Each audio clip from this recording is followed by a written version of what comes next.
நான் மதனி பேசுறேன். எல்லாத்துக்கும் வணக்கம். இன்னைக்கு வந்து நான் மீன் புட்டு செய்ய போறேன். மீன் புட்டுக்கு என்னெல்லாம் தேவையோ அதை ஃபுல்லா நான் சொல்லிடுறேன். தேங்காய் நான் வந்து வத்தல் சேர்த்துக்கிறேன், அதுக்கப்புறம் பூண்டு சேர்த்துக்கிறேன், அதுக்கப்புறம் நம்ம சீரகம் சேர்த்துக்கிறேன்னு இந்த 4 பொருளையும் வச்சுதான் நான் மீன் புட்டு. ஆனா மீன் என்ன மீனுன்னு நான் அரைச்சிட்டு அப்புறம் அந்த மீனுக்குள்ள போகலாம் வாங்க.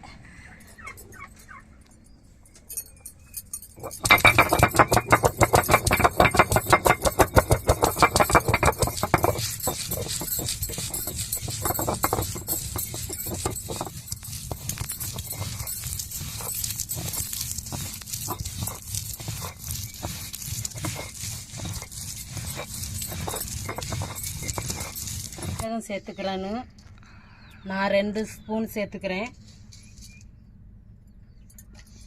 அப்பதான் சீரகம் வாசத்துக்கும் அந்த தேங்காய் வத்தல் எல்லாம் சேர்த்து மொத்தமாக அரைக்கும் போது அந்த மீனோடைய புட்டு வந்து நல்ல ஒரு மனமும் நல்ல ஒரு சுவையாகவும் இருக்கும்.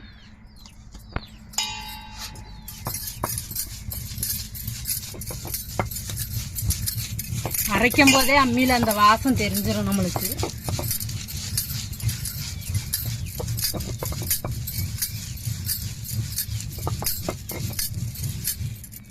நிறைய பேர் கேட்குறாங்க. நான் ஸ்கூல் போகிற டயத்தில் வாக்கிங்குக்கு வர ஒரு அக்கா கேட்டாங்க நேற்று. என்ன கேட்டாங்கடா, இது நீங்கள் எப்படிக்கா அம்மிலேயே இறைக்கிறீங்களே, உங்களுக்கு கஷ்டம் இல்லையா அப்படின்னு சொல்லிட்டு கேட்டாங்க. அதுக்கு நான் சொன்னேன், ஏக்கா நான் எங்கள் வீட்டில் சின்ன வயசுலேருந்தே எங்கள் அம்மா எப்படி அம்மியில் வச்சு என்னென்ன பொருள் வச்சு சேர்த்து அரைக்கிறாங்களோ அதை பார்த்து எனக்கு அந்த அம்மி வந்துருச்சுக்கா. பழைய காலத்தில் உள்ளவங்களும் இந்த அம்மி ஆட்டு உரலில் ஆட்டி தாங்க குழம்பு ஏதாவது ஒரு பலகாரம் நல்ல நாள் பெருநாள் வந்தால் பலகாரம் வச்சு அரைப்பாங்கல்ல, அந்த ஆட்டு உரலும் தேவைப்படும் அம்மியும் தேவைப்படும்க்கா. அதே மாதிரி தாங்க நான் அம்மியிலே அரைக்கிறேன். எனக்கு வந்து இது கஷ்டமாக ஒன்றும் தெரியலக்கா, ரொம்ப ஈஸியான வேலைக்கா. ஏன்டா அம்மியில் அரைச்சா உடலுக்கு வந்து நோய் நொடி எதுவுமே வராது, நல்லா உடம்பு ஆரோக்கியமாக இருக்கும். நம்ம அம்மியில் எது அரைச்சாலும் நல்லா சத்தாகவும் இருக்குங்க. அதனால தான் அந்த காலத்தில் உள்ளவங்க அம்மியில் அரைக்கிற மாதிரியே நான் டெய்லி ஒவ்வொன்றும் வித்தியாசமாக அரைச்சி நான் குழம்பு வைக்கிறது, பொரிக்கிறது, அவியல் வைக்கிறது, ஏதாவது ஒரு கிரேவி இதே மாதிரி தாங்க செய்வேன்ட்டு அவங்கள்ட்ட சொன்னேன். அவங்க என் கையை பிடிச்சி பாராட்டிட்டு என் கன்னத்தில் ஒரு முத்தம் கொடுத்துட்டு போனாங்க. எனக்கு சிரிப்பு அப்படி ஒரு சிரிப்பு வந்துருச்சு. அதோட ரொம்ப நன்றிக்கா அப்படின்னு சொன்னேன். நீங்கள் நல்லா இன்னும் செய்யுங்கக்கா வித்தியாசமா அப்படின்லாம் சொன்னாங்க. சரிக்கா ரொம்ப நன்றிக்கா அப்படின்னு சொல்லிட்டு வந்தேன். சிரிச்சுக்கிட்டே டாட்டா காமிச்சிட்டு காரில் ஏறி போயிட்டாங்க. வச்சதுக்கப்புறம் வத்தல் சேர்த்துக்கிறேன்னு.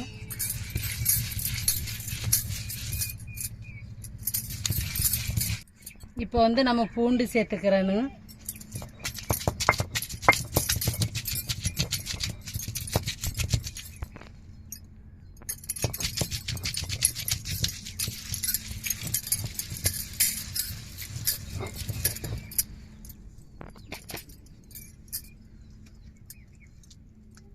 இப்போ கொஞ்சோண்டு மஞ்சள் பொடி சேர்த்துக்கிடுவோம்.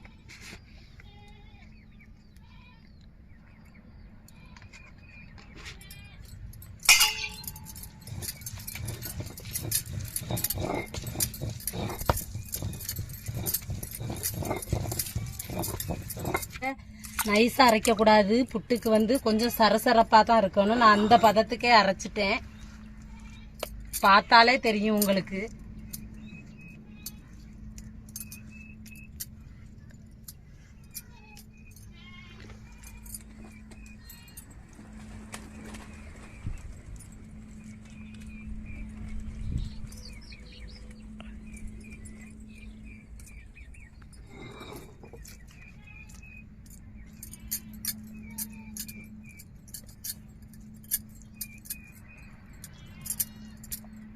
இது வந்து கிளிஞ்சா மீனுன்னு சொல்லுவாங்க. இது வந்து வெளிநாட்டுகளுக்கு தான் ஏற்றுமதி, ஆனால் எக்ஸ்போர்ட் மீன்.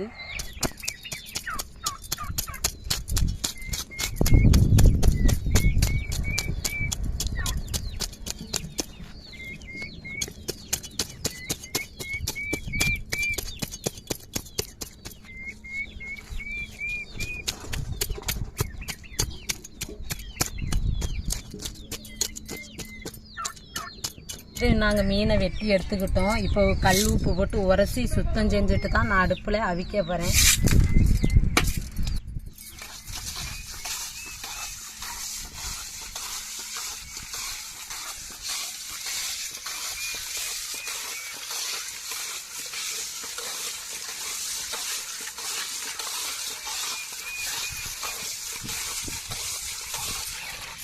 இப்போ நல்லா அலசிக்கிறணும். உப்பு கல் போட்டு உரைச்சி மாங்கு பார்த்தாலே தெரியும் எவ்வளோ மாங்கு போகுதுன்னு பாருங்கள்.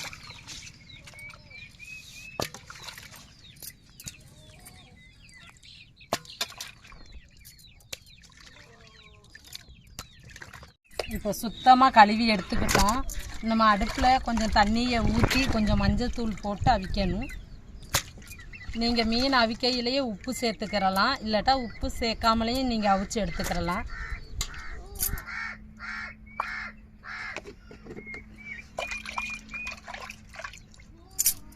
தட்டை போட்டு மூடிக்கிறோம்.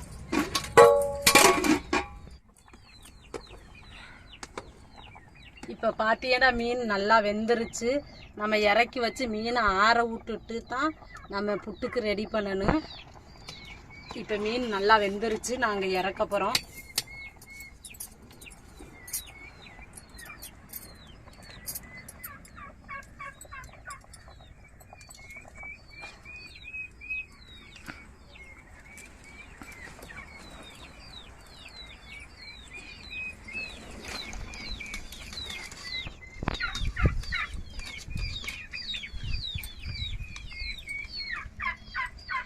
பார்த்தாலே தெரியும் மீன் எப்படி வெந்துருச்சுண்டு.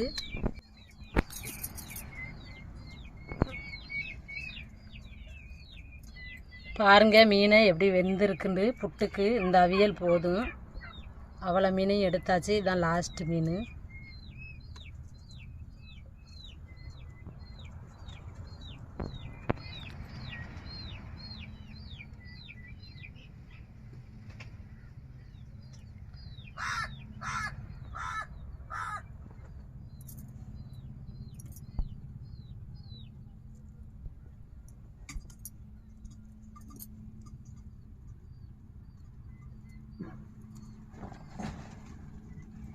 இப்போ வந்து நம்ம மீனை உடச்சி விட்டுக்குருவோம்.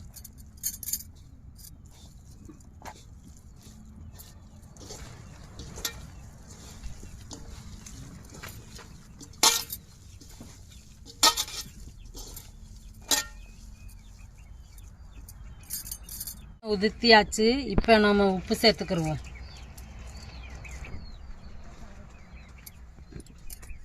இப்போ வந்து நம்ம அம்மியில் அரைச்ச தேங்காவை சேர்த்துக்கிருவோம்.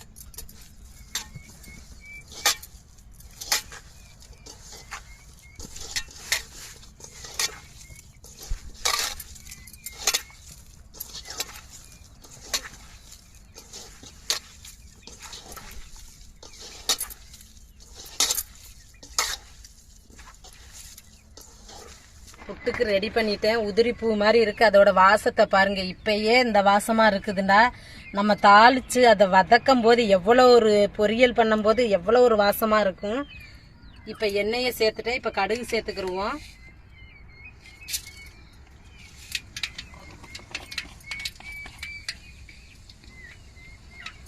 இப்போ கடுகு நல்லா வெடிக்க ஆரம்பிச்சிருச்சு. இப்போ சின்ன வெங்காயம் நறுக்கி வச்சிருக்கிறேன், சேர்த்துக்கிருவோம்.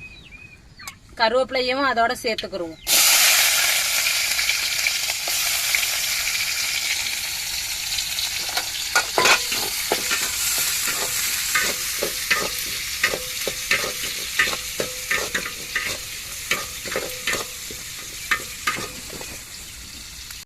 இப்போ வந்து நம்ம எண்ணெய் தாளிக்கிறதுல சேர்க்க போகிறோம்.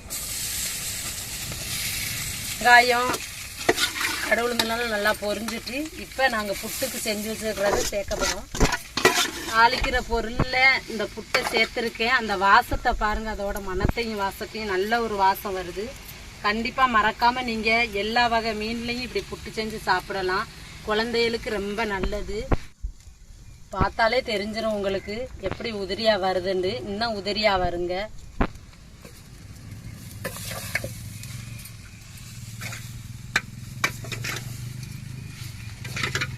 புட்டு ரெடியாகிருச்சுங்க. நாங்கள் சாப்பிட போகிறோம் இறக்கி வச்சு.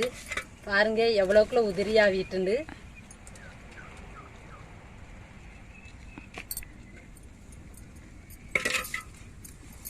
லாஸ்ட்டில் கொஞ்சம் மல்லி இலை தூவிக்கிறேன்னு.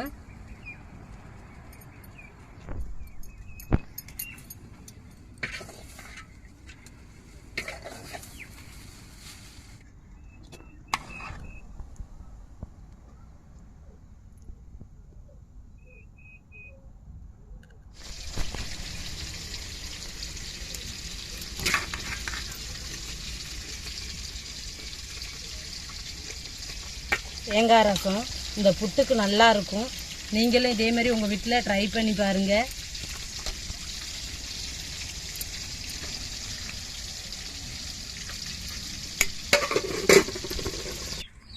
தேங்காய் ரசத்துக்கும் இந்த மீன் புட்டுக்கும் எவ்வளோ ஒரு டேஸ்ட்டுன்னு பற்றியலா, செம்மையான ஒரு சாப்பாடுங்க. இதே மாதிரி மறக்காமல் உங்கள் வீட்டில் தேங்காய் ரசம் வச்சு நீங்கள் இந்த மீன் புட்டு செஞ்சு சாப்பிட்டு பாருங்கள். உங்களுக்கே தெரியும் அந்த டேஸ்ட்டு. நான் சொல்ல வேண்டாம், நிறையா பேர் சொல்லுவீங்க மதினி வாய்க்கு ருசியாக வச்சு சாப்பிட்றாங்கன்னு. கண்டிப்பாக மறக்காமல் எங்கள் வீட்டுக்கு வந்தீங்கன்னா இதே மாதிரி உங்களுக்கு செஞ்சு தருவேன். இந்த புட்டுக்கும் இந்த ரசமும் வச்சா சட்டியில் இருக்கவே இருக்காதுங்க. உண்மையிலே சொல்கிறேன், அவ்வளோ ஒரு டேஸ்ட்டு, அவ்வளோ ஒரு சுவையாக இருக்குது.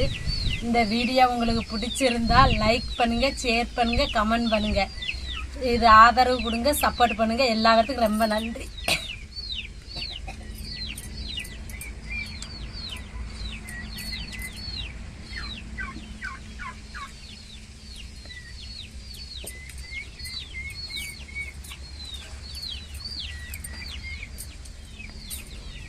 இங்கே பாருங்க, நான் புட்டையே திண்டு முடிச்சிட்டேன். வெறும் சோறு தான் இருக்குது.